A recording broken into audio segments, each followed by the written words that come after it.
Hello, everyone. Welcome back to the Common Threads podcast. I'm your host, Daniel Park, and I appreciate you taking the time to listen in and having the willingness to learn something new today. Today, I'm thrilled to introduce our esteemed guest, Dr. Karen Mock, a distinguished Canadian dedicated to human rights, diversity, and combating hate. Dr. Karen Mock has a PhD in applied psychology from the University of Toronto.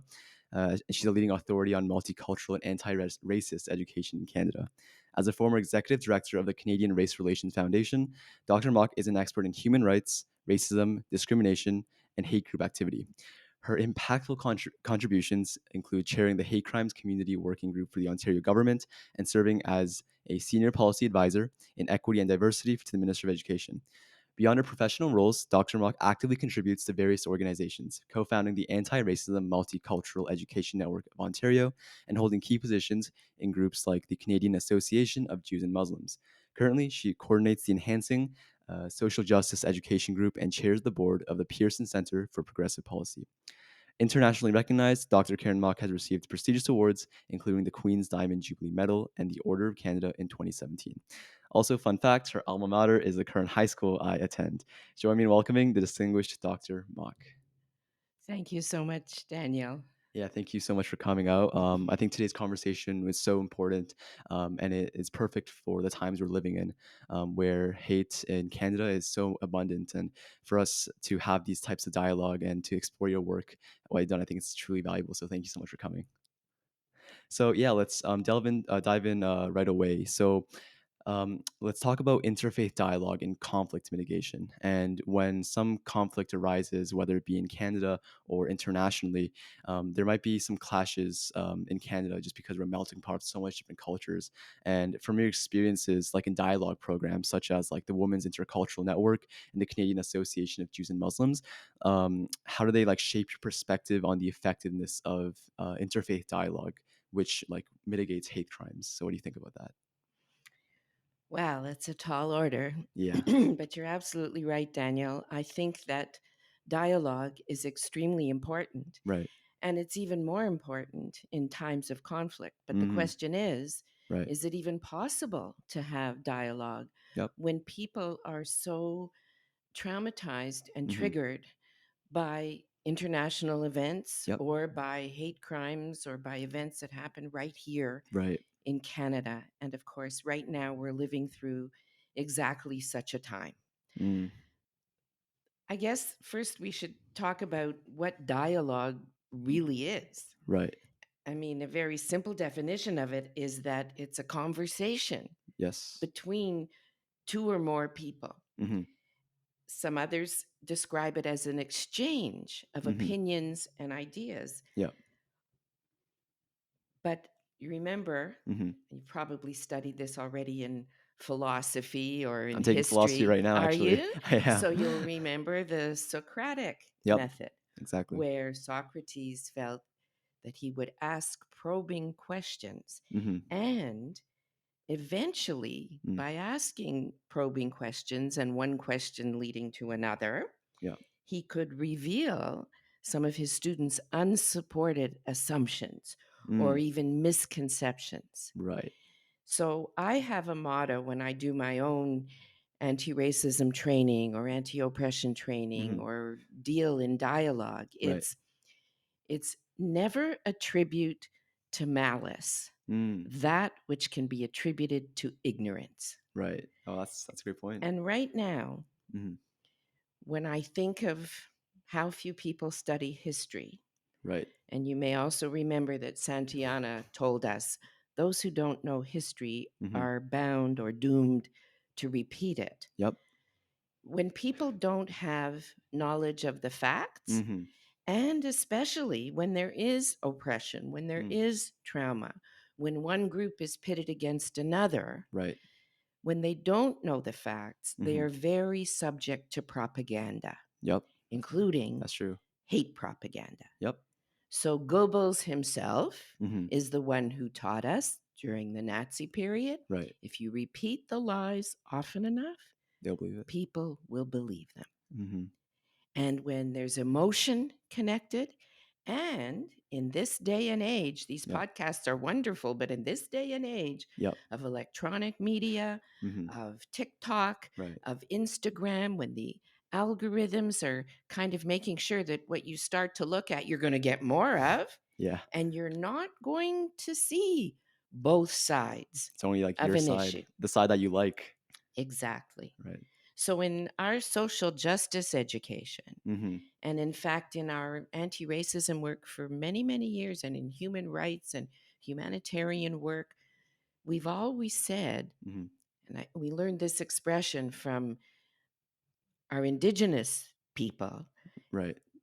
they say, never judge a person until you've walked a mile in their moccasins.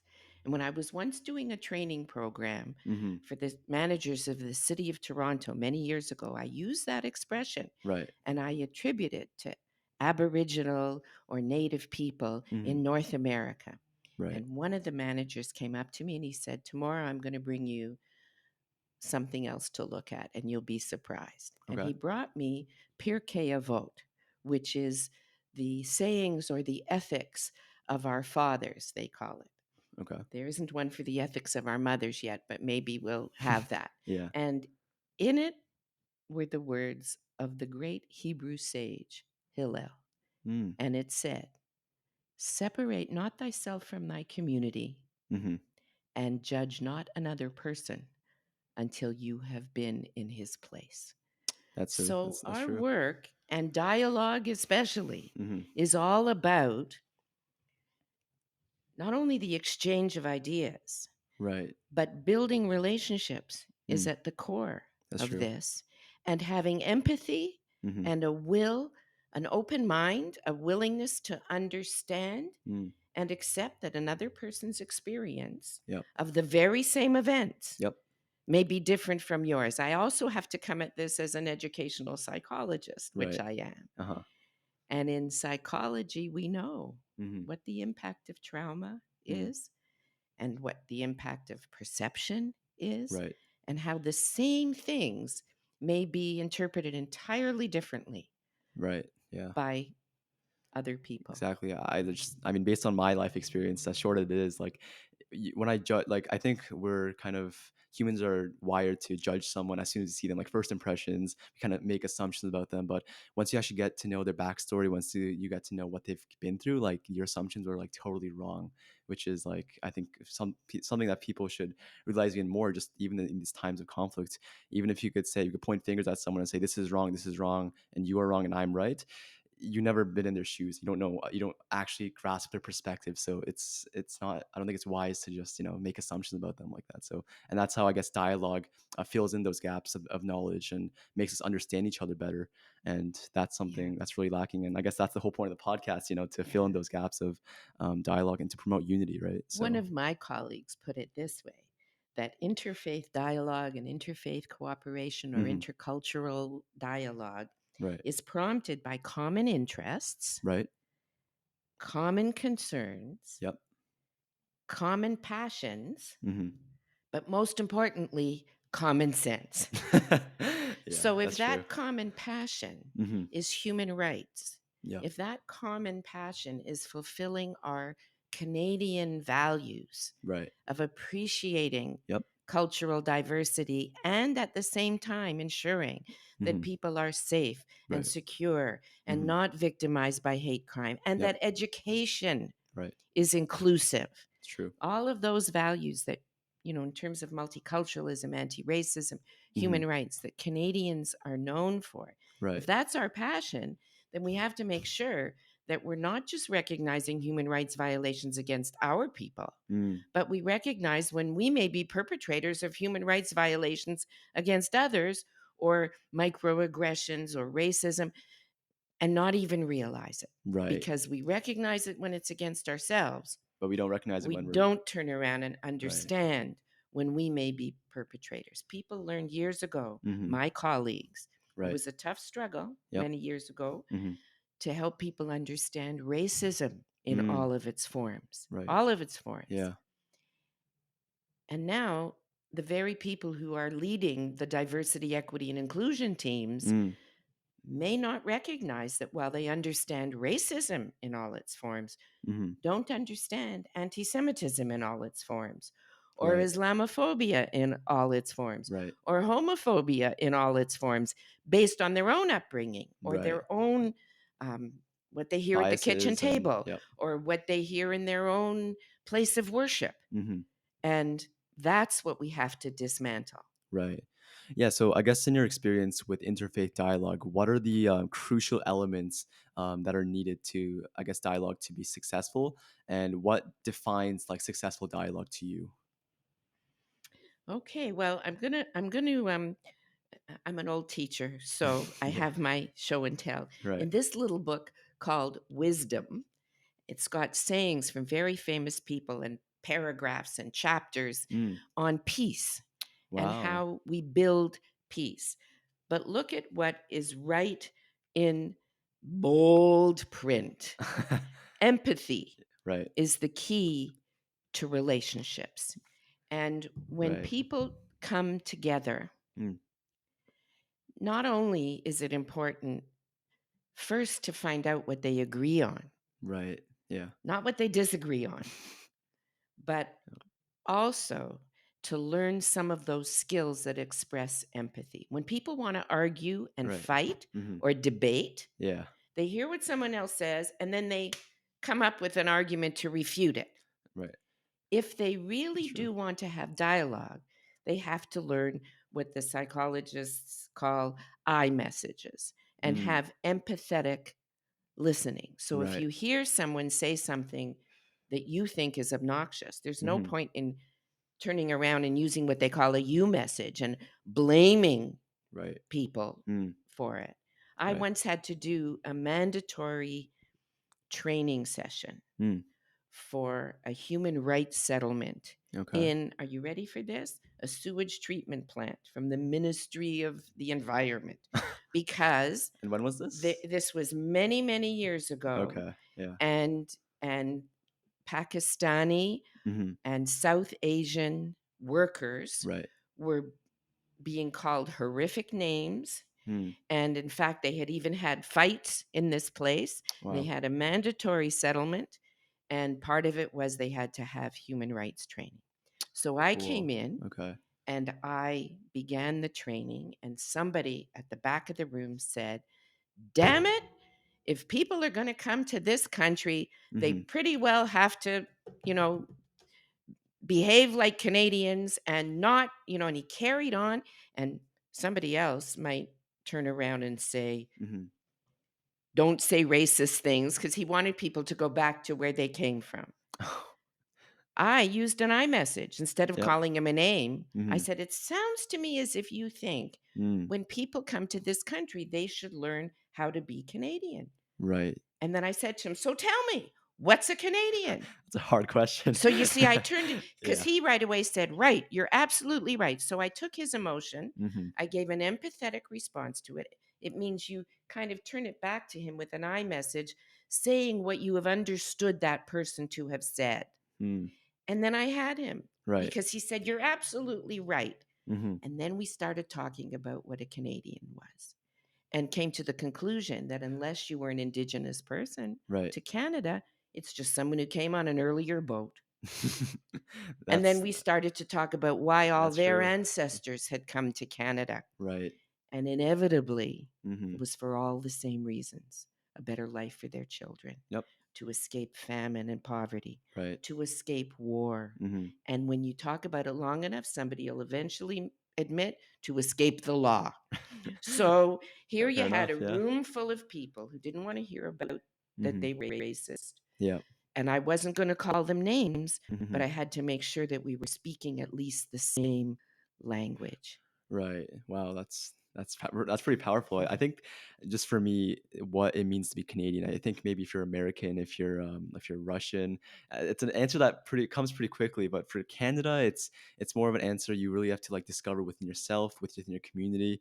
And yeah, no, it's really powerful. That's a really powerful story. Um, for like, I guess let's just go back to your experience again and your involvement in interfaith dialogue. Could you maybe name like a success, like an example, like a success story that really led to something like great after you guys like communicated and exchanged in like meaningful like conversations? Yes.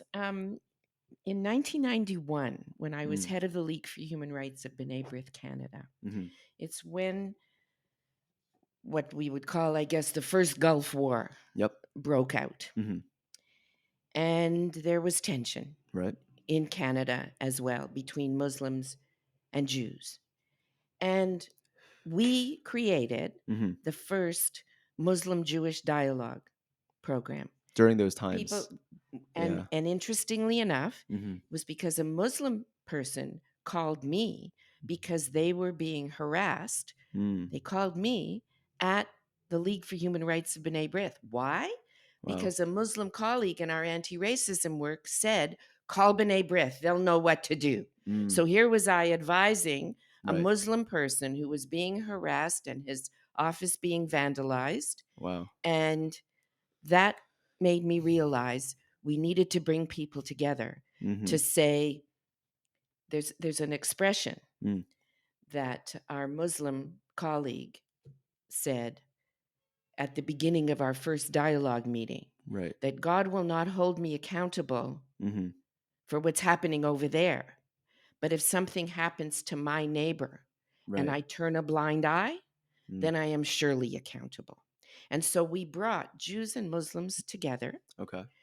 in B'nai B'rith office. Uh-huh. And I said to them, everybody's bags are being searched when they come in. Don't think of it that it's only Right. people who we don't know. Mm-hmm. And then after that, Mm-hmm. we found that we could go into schools together. We Right. could work together.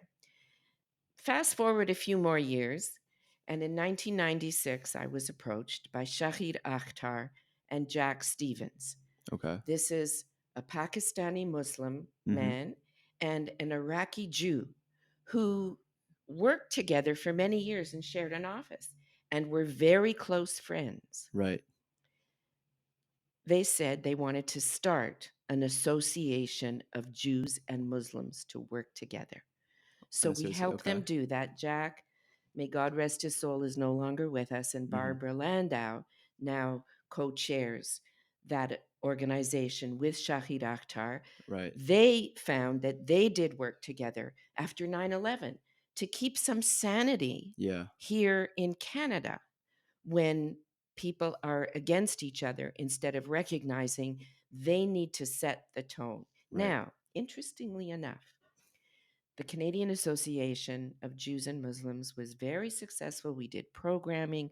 We showed Mm. how, in fact, Jews and Muslims were much more similar in their thinking and in their religious Yep. aspects than they were different.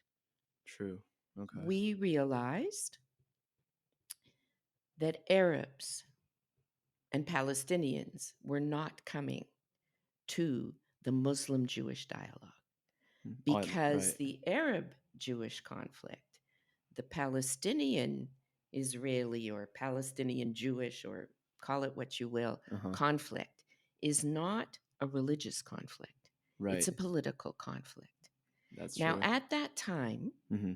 I was chairing for the Attorney General Mm-hmm. the Hate Crimes Community Working Group. And Raja Khouri, proud Palestinian, Yep. Lebanese born, of Palestinian heritage, Mm-hmm. was on that committee. Okay. And I noticed that Bernie Farber was also on that committee. Okay. Raja at the time was past president of the Canadian Arab Federation, and Bernie had formerly been head of the Canadian Jewish Congress. Right. And Wow. so I got them talking to each other. How's When that? there was a conflict and something happened in the media, they Yeah. talked it out Right. and figured out how do they make sure that they have a united front. It was just one or two incidents, but Mm-hmm. that led me to propose to Raja Yeah. that we start the Arab Jewish dialogue. Mm. And we decided, this was in 2007 Okay. that we started it. We decided that It couldn't be people who were now senior in their various organizations. It had to be people who had respect Mm. in both communities, Right. but not responsible to a board Yeah. that had to toe a specific party line. Right. Now, I want to quote to you Mhm. something that Raja said in a session that we did trying to show people how to do this kind of dialogue. Okay. He explained that we were hoping to provide a model for mainstream communities and emphasized Mhm. the importance of building relationships in order to work together toward a common good. And he told the gathering that was there, and I quote, what really instigated the concept, and this is in 2007, not just now, Right. but it's happening again. Uh-huh. What he said then was our communities were becoming more and more polarized, and this was particularly manifested in conflicts in schools and campuses. Uh-huh. He said, was this the best we can do as Canadians? And we decided there had to be a better way. And hence the dialogue and reaching out to each other. Right. The common ground was human rights and the recognition of each other's narratives, Mhm. lived experience, and a key word, legitimacy. Mm. So that's why we started the Arab Jewish dialogue then, and we had some terrific successes. Right. Terrific successes. Uh-huh. I would be remiss Mm. in not saying that post October 7th Mhm. this year, Right. and with the war Mhm. between Hamas and Israel Yep. right now, it's very difficult. But those solid relationships that we built, we are still building on. We are Right. friends. We are colleagues. So I'm hoping if this is the first in a series on these issues, Right. that you might even have Barbara Landau and Shahid Akhtar Yep. talk to you about the connection and the important relationships between Jews and Muslims. Yep. And I know that Raja and I Right. would be delighted to come back. He wasn't able to come Mm. tonight. Right. I wish him, as we would say in Hebrew, refuah shlema, to be Yep. well and healthy. Mhm. But hopefully, we'll be able to demonstrate some of the work that we do Yeah, of course. for you. So, I guess you've been doing this for a very long time and you've seen what happened, like as you mentioned, in 1991 and like I guess in the early 2000s as well. What kind of parallels do you see in today's situation and in the situation then? And do you think the same dialogue is applicable to what we're doing right now, or do you think that there's like a bit of a shift in how we think about this issue between maybe you and your colleagues, or you and people who have been involved in that dialogue for so long? There is a shift. I think we all knew that it was going to get worse before Mm. it got better, Right. but I don't think any of us in Canada anticipated what would happen on October 7th Hmm. and then how bad it would be here. Yeah.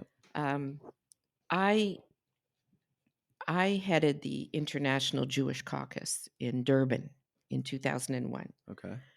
um, the UN World Conference Mm. on racism. Wow. And Was that post 9/11 or was that pre no, 9/11? it was just before I came home Uh-huh. on 9/10, the night before. Really? Wow. And I literally collapsed in my husband's arms saying, when are people going to wake up and see the power of hate? Yeah.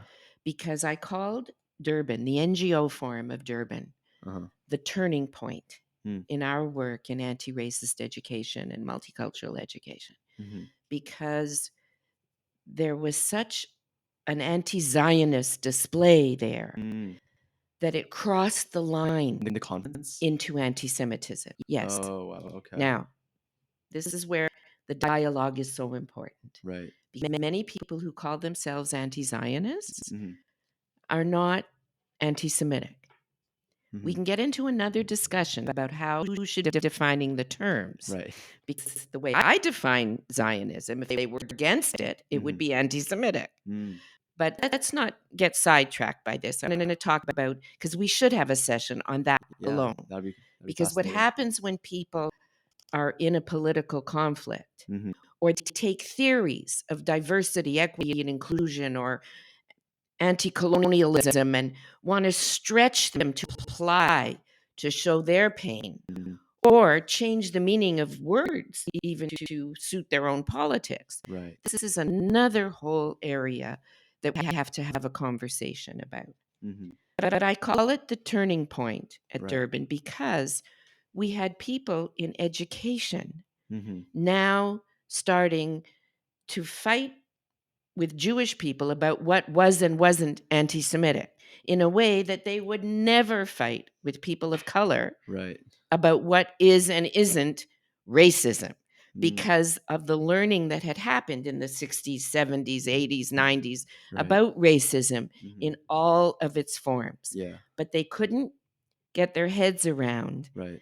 Islamophobia in all of its forms Mm-hmm. or anti Semitism in all of its forms, as I said earlier. Right. So that was the turning point, and the tipping point was with the propaganda Mm. was in 2021 with Hamas and the war Mm-hmm. then Yeah. in 2021 and the fallout Mm. of here in Canada and even over there Yep. of now people fighting with each other Mm. who really should be on the same side of these issues. Right. October 7th, we could get over what happened then and Right. continue the dialogue and continue Mm. trying to teach and continue working together. Mm-hmm.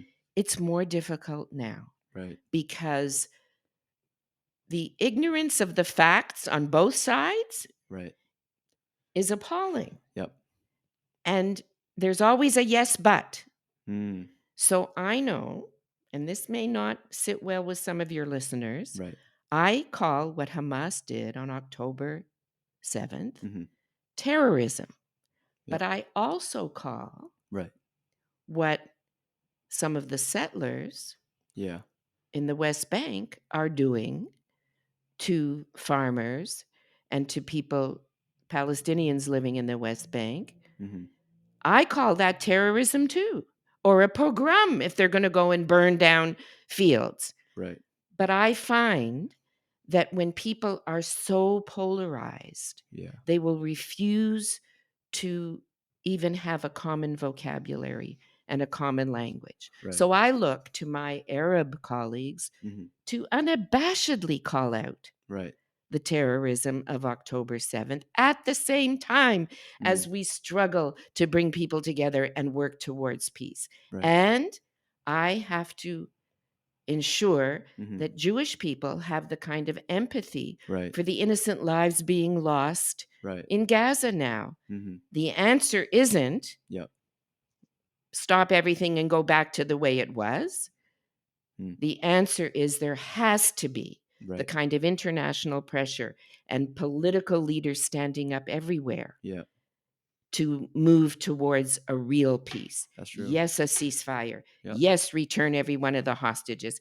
Mm-hmm. Yes, have the kind of UN Yep. that will keep all the parties honest Right. and fulfill both international law and the kind of. So, this is the kind of conversation Mm. we have to have, It's true. but we have to have it in a way that is monitored. I mean, if you're having conversations like this in schools, Right. and some people are not allowing others to speak, Yeah. or if some are wrapping their heads and only showing their eyes Mm. and terrorizing teachers or terrorizing, and the same thing on the other side. You see, so this is where I'm saying Yep. we have to have leaders Mm. that have the courage to bring people together Right. in a way that brings back some of the sanity and fulfills our Canadian values. Right. Yeah. No, I think definitely there should be there's a lack of diplomacy on all fronts. Just on a, I guess, an international level between leaders, but just on a, I guess, more personal level between friends and colleagues. People are surrounded in their own echo chambers and surrounded with their own group that thinks the same as them. And once you are surrounded by the same people who think exactly like you don't really get to hear the other side, and you make assumptions, you make things that are not based off of true facts. Right. And yeah, that's such a thing that's lacking. So definitely, I think that's I think that one of the best ways to go about this is to really try to understand the other side more by talking to them, by not just sitting in your own echo chamber and just like being comfortable, but actually taking the step out. Right? I think that's really key. And to understand what our policy, my life's work, Hmm. if I summed it up, Right. is to try to answer the question, how do you put theory and Hmm. policy Right. into practice? Mm. And the way I was able to work with teachers, because teacher education is where I come from, Right. the way I was able to work to teachers and help them accept Hmm. anti racism, equity, inclusion, Hmm. it wasn't by hammering them about what all this means and here's what you have to do. Right. It was with theories of child development, learning theories. Mm. If they didn't want to, quotes, multiculturalize the curriculum, Yep. I would talk to them about cognitive developmental learning theory, which they had learned in school. Right. And if they were saying something that was meaningless to someone else because it was so culturally bound, Right. when an English teacher would say, "What are the biblical references in this Hmm. Shakespearean?" Well, what if the Christian Bible wasn't your Bible? Right. How would you know what the biblical references were? So building on the theory and Hmm. understanding theories of learning Right. and so on. That's what I'm hoping we do now Right. as well. Hmm. You can't just have theories of anti-racism, anti-oppression, Right. decolonization, and then just abuse those theories by overextending them in ways that they were not meant to be extended. You Hmm. can't have people on a diversity, equity, and inclusion committee Yeah. silencing Mm. someone Right. who wants to speak because they have a political difference with them. Right. And where are our historians? Yeah. So, with the history teachers, if they politically feel a certain way Right. about what's happening in Israel and Palestine, Hmm. they still have to teach the facts. Yep. Now, we also have an old saying Hmm. in anti-racism work Right. when there's bias. We Hmm. say it's an African saying, Mm. until the lions Mm. learn to read and write, tales of bravery and courage will only be told of the hunters. Mm. So, Yeah. who has written this? Who has put that TikTok up? Who has That's a great. where's the media Yeah. literacy? Where is all of that? How do Mm. we know who to believe and who not to believe? So Right. this is where every one of us is complicit. Yep. And it's not just one area. It's not just social justice education. Right. It's history. It's English. It's Hmm. all of it. Right. So I guess based on my experience at least, I'll just bring up a kind of a new topic is I don't think anti-Semitism is conflated with things like racism and anti-Asian crime or Islamophobia. I really don't see that in those conversations, and it's kind of weird because it's the same hate towards a people of a certain background, but I just don't see like people don't see that apparently. Like I don't see these in the conversations. Like when you mention like like anti-Asian hate during the COVID-19 pandemic and during that the Black Lives Matter movement, I people like the articles they don't really conflate anti-Semitism with those kind of things. Maybe you can kind of deal And with they maybe don't why. include it. Yeah. They don't include it. And what is the sin of omission that we taught in anti racism? Hmm. When you leave out Black history, Right. that's racism. Yep. When you leave out the Jewish experience, Mm. that's anti-Semitism. Yep. So they don't make that connection. Yeah. During SARS, Hmm. when and I was head of the Canadian Race Relations Foundation at that time, Cool. Okay. and there was a whole movement that people should be boycotting Chinese restaurants here, and they Mm. shouldn't be using Chinese products and so because of the actions of the government of China. Right.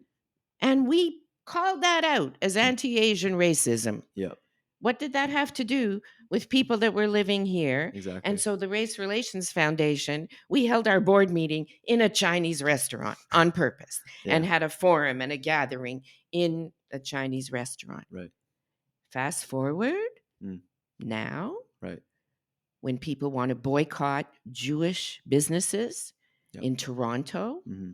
or vandalize a Jewish community center, and then people in anti-racism work or equity work say, well, that's not anti-Semitic, that's political protest. Yeah.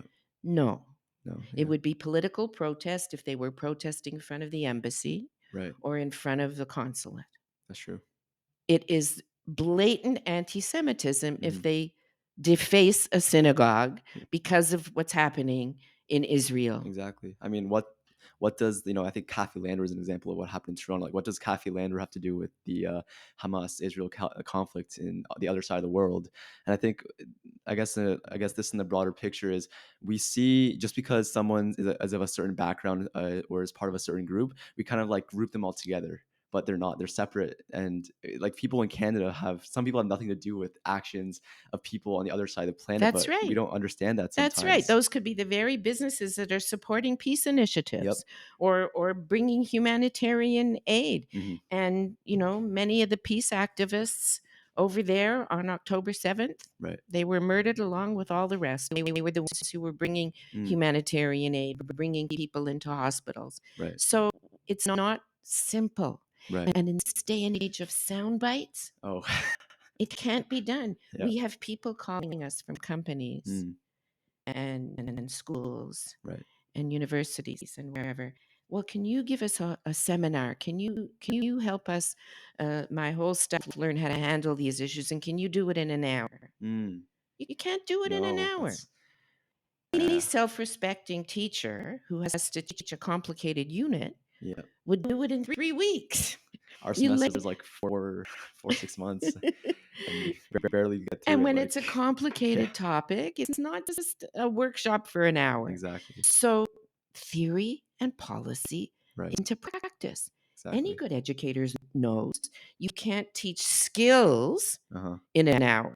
Yeah. There's a difference between just learning facts and maybe regurgitating them. That's another issue. Right. But to actually build skills, to Hmm. actually build understanding, to it takes much longer, Oh yeah. and it can't be done in sound bites, and it Right. has to be done to meet the needs of the specific organization. When Right. I go in and do training for police, Hmm. that looks different when I'm training lawyers and judges Right. or when I'm working with teachers Right. because it needs to suit Hmm. what it is that is the culture of their own Mm. organization and Yeah. how they learn. Yeah. Also something like interfaith conflict or inter-race conflict, whatever it is. There's a deep history you have to acknowledge. There's the current situation to acknowledge. There's so many different things you got to actually take into consideration before actually learn it, right? I think if you, to do in an hour, I mean, that's a very short amount of time. I'm so And glad you raised that yeah. because, you know, when we learn, for example, about residential schools, Mm. or we learn about the Right. Holocaust, or we learn about slavery, Right. not only are there is there trauma of actual survivors, Hmm. but that trauma gets passed on to the next generation. Right. If someone is the child of someone who was in a residential school, Oh, for there's an sure. impact of on their behavior Yep. and even on their own psyche. Right. And It continues for you generations. Yeah. overlay that to all the generations. So Yep. there's community trauma Yeah. also. Hmm. And again, what narrative have we inherited? Mm. What have we been taught through our scriptures, through our kitchen table conversations, from Hmm. our grandparents, Right. from our elders? Right. And how does that translate then Yeah. into our own behavior and our own learning? Right. So we do know the power of teachers. Hmm. When I used to tell my son, you don't have to use that torn up piece of paper. I'll give you a new piece of paper. He'd say to me, no, no, that's the paper my teacher gave me. I have to do it on this. I said, I'm a teacher. Here, you can use it. No, didn't matter. teacher's word was sacrosanct. Well, teachers Yeah, have a lot of power. that's true. Professors have a lot of power. Mm, And in our work on equity and right. inclusion and anti racism, we're taught to dismantle the systemic abuse and not have people in power Mhm. perpetrating oppression. Well, there are people in positions of power in front of classrooms now Yep. who are bringing their politics into the classroom Right. and not teaching, dare I use the word, the facts. Yeah. How do you do that when there's people who are traumatized? I have actually heard Mhm. people who understand and know better and have been victims of racism Right. say, I'm sick and tired of hearing about the Holocaust. It had nothing to do with us. Wow. Now, what would they say if somebody said, I'm sick and tired of learning about slavery? It had nothing to do with us. Or I'm sick and tired about Yeah. residential That'd be. schools. It has nothing to do with us. Yeah, It's the same word. that's true. But if it's the Jewish trauma they're talking about, Mm, why do they react that way? You know what? There's a word for it. It starts with an A, anti Semitism. yep. And they may not even realize Right. that they are. Because when people say you're only calling it anti Semitism to silence Palestinians or to silence. Oh. Well, no, that sounds like when white supremacists would say you're only calling that racist so that white people can't talk, and this is discrimination against white people. Mm, It's the same processes, exactly. but one is labeled something that you shouldn't do, Right. and the other is, oh, you're being too sensitive, or that's not Yeah. anti-Semitism. Yeah. You're just saying that. And look who's saying that. People who are now supposed to be in charge of equity, inclusion, and diversity, Right. and arguing with Mm, Jewish people about what is and isn't anti Semitism. Having wow. said that, Right.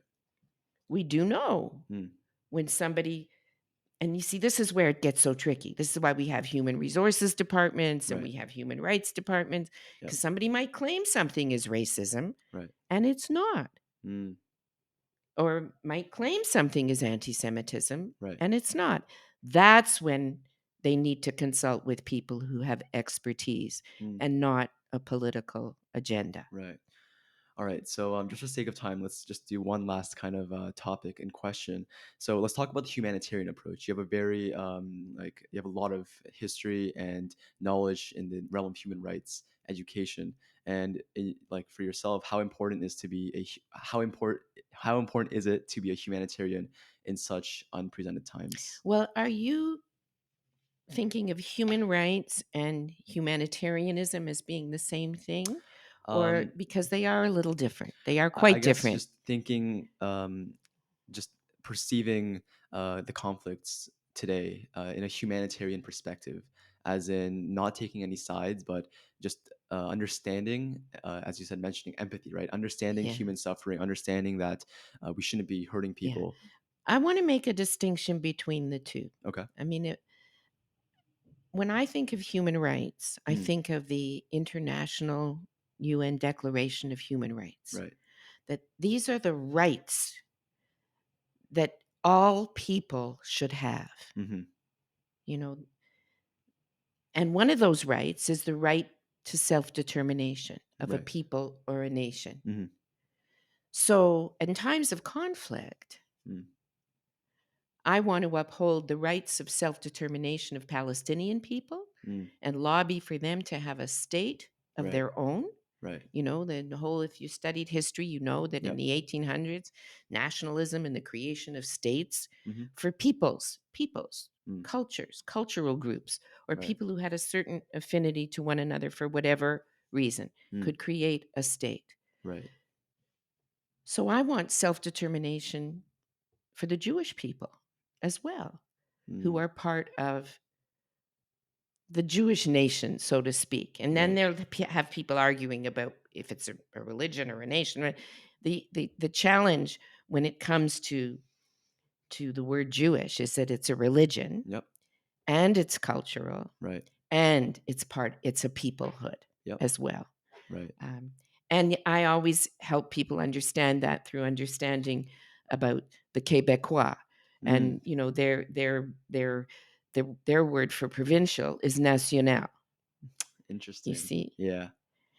and so the International Declaration of Human Rights Right. and the rights and freedoms people have, freedom of religion, freedom of association, Mm. all of that. Well, that's another topic in and of itself. Oh yeah. Could go on So hours I for that. want Yeah. human rights for everyone. Mm. And I want there to be sanctions against people who violate other people's human rights. Yep. On the humanitarian side, Hmm. people have a right also to have their needs filled. The Right. need for safety, for security, Mm. for food, Yep. for water, for all of the essences of life. Yep. And I donate to humanitarian causes Right. that are going to bring that to the world. Right. That's where you've got your, clean water movements and Mm. we need humanitarian aid brought to victims of war. Yep. I don't want that just to be one country's obligation or two countries or three countries. I want all the Everyone. surrounding Yep. countries in an area where there are humanitarian needs Right. to help those people. Mm. So help me understand your question again. Yeah, no, yeah, no, of course. So I guess let's just say, for example, as a Canadian person, right? Let's Yes. just use me as an example. Okay. I have I'm not like I'm not Jewish. I'm not of Arab descent. I'm Korean, right? I have a whole different background, and for me, understanding the conflict is very difficult as you mentioned because you can't listen into like an hour of just like scrolling on YouTube or going on Google or anything. You have to actually study it and talk to people for a very long period of time to actually fully understand the conflict. And for me, what kind of I realized from that is that all I could do right now as a human being is to understand that no matter what side, there's different sides, but just like forget about the sides, but it's understand that there's human beings suffering. And for me as a human as well, uh, approaching that with a total humanitarian agenda rather than a political agenda is very important. So in that sense, how do you think I should kind of approach this as a humanitarian? Right? What kind of what am I trying to say here? Maybe if I see something on the news, if I see something that's going on, what's something that transpires as a humanitarian, how should I think as a humanitarian, based on I guess your understanding of human rights around the world? Well, you want there to be justice for everyone. Hmm. You don't want any innocent people Right. to be victims Hmm. of war Yep. or held hostage or manipulated Mm. politically. Yep. Um, and you want to lobby our own governments Mm. to give humanitarian aid Mm. to help people in suffering. You want them to take a stand. You want Canada to regain its role as a peacekeeper. Yep. That has gone by the wayside. Canada was at the forefront of this kind of work Yep. and could send in peacekeeping forces Mm. and could help, and we're not having that Right. anymore. Yeah. So it's too big a conflict right now for us to resolve just Yeah. in one podcast, Yeah. but it just warms my heart, Mm. Daniel, Mm. especially because you attend my alma mater, the high school, Yeah. that there are leaders like you Mm. coming forward who want to know the Oh facts, yeah. want to know. I mean, because one can put a band-aid on something, Right. but does that get to the root causes? No. You see, one can end up with children who are learning on both sides how to hate the other. Mm. Some of the programs I'd like to see people like you supporting are programs that Arabs and Jews work together in Canada. For example, Heart to Heart is a wonderful program where Palestinian and Jewish teenagers come from over there Okay. where they've been learning to hate each other Mm. and fear each other. Right. They may even live close by each other, but don't know the other. So they come here to Mm. Canada Yep. to live and work in a camp together. Oh, And they cool. learn how, as teenagers, they're your age. Mhm. They're like Yeah. in grade 11 and grade 12, Uh-huh. and they learn that they have much more in common and they have much more common aspirations than they do differences. And Mm. they go back there and do peace work. There are wonderful peace Wow. programs there as well Mm. in Israel Mhm. and in Palestine. Yeah, right. But that's not what's getting the attention, and that's That's not true. what's getting the work. We've got to get them all to stop the war Yep. somehow Mhm. first, Right. and then rebuild the relations and have much more aggressive stance being taken Right. by governments such as ours Mm. to bring people together. Right. In days gone by, there were many programs here in Canada that were funded to bring people together. Now you get affinity groups. Mm. We need groups that are going to support their own people Right. as well. I don't know if you have a Korean club. That would be important Yeah. to be part of that and I'm understand actually your the president of heritage. Korean Culture Club at There you Mackenzie. go. You see? So Yeah. groups like that are extremely important. Yeah. Also important Mm. is for there to be a group for human rights Yep. and humanitarian issues where you and others and your friends from different backgrounds. Mm. So we don't only need the Palestinian Association and the Arab Association and the Muslim Association. You need people coming together. Right. And governments should be taking the lead on that, Yep. not having divisive approaches. Right. However, Mm. we also know how politics works. Yeah. And we know that in a riding or an electoral district where there's a majority that they could elect them or could defeat them, Right. are people going to take the human rights humanitarian stance Right. and build it on the Or facts? just tell them what they want Or to are hear. they're going to tell them what they want to hear? Mm. And we know of people who have got elected that way. Right. They say different things for different ridings based on where they think there can be some swing riding. So Right. we're starting to mix this with politics. Right. We often used to say in anti-racism work, everything is political. Right. Yeah. At the same time, we've got to promote the education. We've got to work with our different groups Yep. and help people understand the complexities Mm. and the nuances Yep. as well.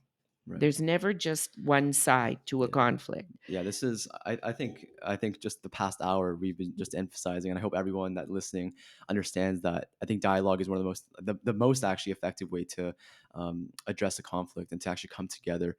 From what I've been seeing maybe on my social media, after the events of October 7th, I saw people reposting posts that dehumanize people and call for genocide. They call for murder, and That's right. when they don't, and these are people that I personally sometimes that I know some of them personally from before, and they don't really have a background in anything political or historical, but they just see the post online. It's triggering, and it's something that's um it like it's demagoguery in its purest form, right? Exactly. So, and when people see Exactly. that, I mean, they could get easily influenced Yeah. by that, right? Yeah. And it's just, I don't know, I feel like the rise of social media has also played a really big part in how this year of 2023 kind of unfolded, like after post October 7th, compared to maybe like 1991, for example, right? Because social media has made it so that there's anyone could post anything what they want, and now just the rise of AI generated content, and you have deep That's fakes right. and It's not, the yeah. word media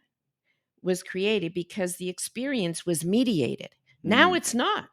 right. Now it's right there. There's Yep. a camera right there where something is happening, Mm, and there's not any kind of a filter. Now, of course, when there was a filter, there could also be a bias right. filtered into it. Mm. But oh, this is so multifaceted. Oh yeah. You've only started to scratch the surface, but I really want to wish you strength. Right. And yes, dialogue is very important. Mm, And at the same time, there are guidelines right. and rules that people need to follow Mm, in order to have an effective dialogue. right. So there's learning that Hmm. goes into that too. Right. It's very good to sometimes bring in an outside person Yep. to facilitate a dialogue. One of the books that I've read um, describes the dialogue as the fragile dialogue. and how hard it Mm. is to be progressive in your own community Right. because things are so fragile and Right. so volatile. Uh-huh. The hate crimes community working group and addressing hate crime in Ontario Right. talks about the needs of every one of our minority Right. groups, and minority just isn't in terms of size. Mm-hmm. It's in terms of power, Yep. and it's simplistic Right. for some people to think some people have all the power, Yep. um, when in fact it could be the opposite in a particular school Right. or a particular workplace. Right. Right. Right. So I'm very encouraged. One of the best resources for teachers and even for students that I've seen recently is this one by Professors Campbell and Swartz, Okay. um, a diverse team, as you can see from their picture here. Yeah. And it's called Stop the Hate for Goodness Sake. Mm. And it really is inclusive.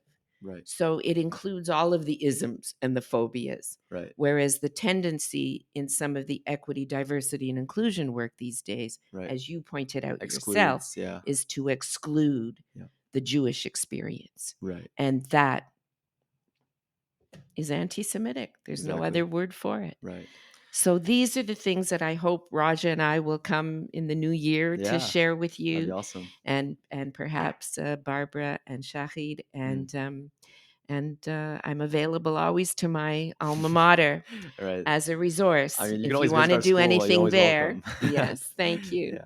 Anyways, I'd thank love you. to pick your brain about so much more things because you just have a breadth of knowledge that I probably to take maybe a couple days to I to always fully have time for understand. students. Right. No, that'd be yeah. I'm really looking forward to having you on another episode. But today has been just so amazing. We talked about the humanitarian approach. We talked about like interfaith dialogue and based on your experience, what works, maybe what doesn't, and how we could come together and actually understand each other and come out of this conflict um, in a way that it's united. Right. United. I think that's a really key word. So That's right. We yeah. need to be. I can call myself pro-Israel, pro-Palestine, pro-peace. Right. And I want to work with others. They may put Palestine first. That's okay if Hmm. it's their people, but I want them to be able to say pro Palestine, pro Israel, pro peace. Right. Yeah, amazing. What a way to end it off there. Thank you guys so much for tuning in and listening.